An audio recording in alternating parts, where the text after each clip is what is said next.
तो हम देखते हैं कि properties of real number with respect to addition, और उसके बाद हम देखेंगे विद रिस्पेक्ट टू मल्टीप्लिकेशन। क्या properties of real numbers with respect to addition. इसमें सारा नंबर पर मान पर आ जाती है क्लोजर के कोई से भी दो आप नंबर लें, फॉर ऑल के कोई से भी, एनी, फॉर ईच, एवरी, ऐसे इनके लिए अल्फाज इस्तेमाल होते हैं। तो इसका मतलब ये एक मैथ में नोटेशन है, ठीक है, मतलब कि उल्टा ए लगाना। तो ये लिखते हैं, तो फॉर एनी मतलब कि ए और B belong to real number, अगर हम उनको प्लस करते हैं तो वो भी जाना चाहिए। और इसको हम इस प्रॉपर्टी को कहते हैं क्लोजर प्रॉपर्टी, वो आप लिख लें। इसके बाद आ जाती है for all A B C belong to real number, उनको हम जब ऐड करेंगे, ठीक है, तो ऐसे भी लिख लें कि ए प्लस बी प्लस सी, तो ये हमारे पास जाने चाहिए रियल नंबर्स में। इसके बाद ये एसोसिएटिव प्रॉपर्टी है। इसके बाद हम देखते हैं कि नंबर 3 पर आ जाती है,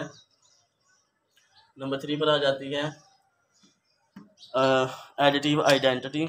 लिख लें आप एडिटिव आइडेंटिटी, तो वो क्या होती है कि for all A belong to real number.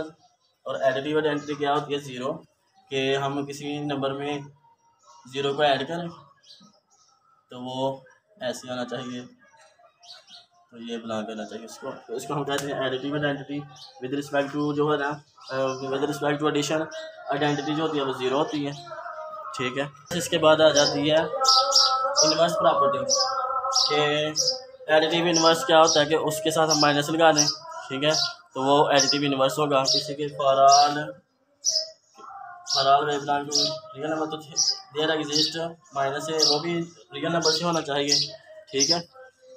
तो उसको हम इसमें ऐड करेंगे तो हमारे पास आइडेंटिटी आनी चाहिए, ठीक है, आप ऐसे भी लिख सकते हैं, तो आइडेंटिटी आए, ठीक है। इसके बाद और 5 नंबर पर आ जाती है, वो से हम कहते हैं कम्यूटेटिव प्रॉपर्टी। अगर हम ए कोई से दो रियल नंबर्स हैं, B belong to real numbers हैं, उनको ऐड करें तो वो ऐसे हम लिख सकें, कम्यूटेटिव बिलियन प्रॉपर्टी भी इसको कहते हैं। तो ये विद रिस्पेक्ट टू एडिशन थी। इस तरह हम विद रिस्पेक्ट टू मल्टीप्लिकेशन देखते हैं।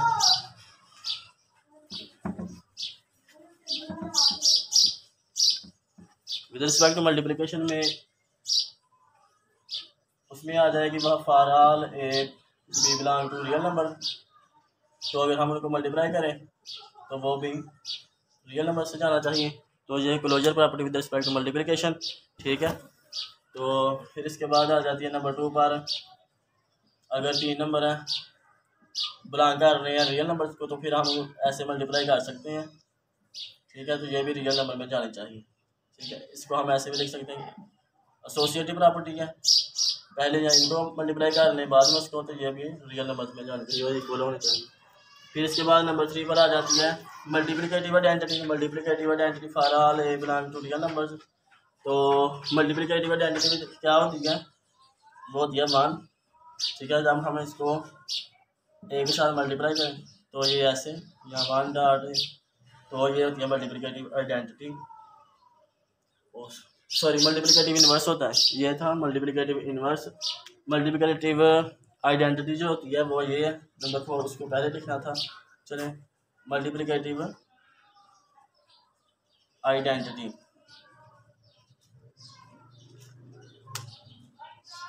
ओ सॉरी ये जो था ना, मल्टीप्लिकेटिव आइडेंटिटी जो होती है वो क्या थी कि अगर हम उसको, हाँ ऐसे ही आना कि तो वो खुद ही नंबर आ जाए, जैसे उसमें विद रिस्पेक्ट टू एडिशन में हम 0 को ऐड करते थे, वो खुद नंबर आ जाता था।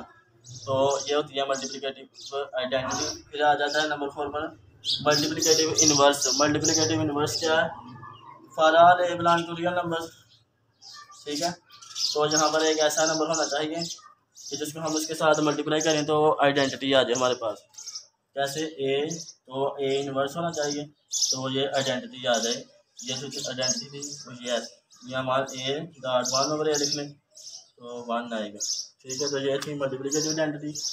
तो इसके बाद नंबर 5 पर आ जाती है बिलियन प्रॉपर्टी के A for all A B belong to real number. A dot B करें या बी डॉट ए करें, ये इक्वल होना चाहिए और रियल नंबर से जाना चाहिए। तो ये चीज़ थी। तो अगर वो कोई सेट जो है ना, कोई सेट ये 5 प्रॉपर्टीज होल्ड करता है तो उसको हम अबेलियन ग्रुप कहते हैं। तो ये ग्रुप से ये एक अलग टॉपिक है, लेकिन हम ऐसे ये प्रॉपर्टीज इनका जो डिफाइन होती हैं तो ये मैंने आपको बताई।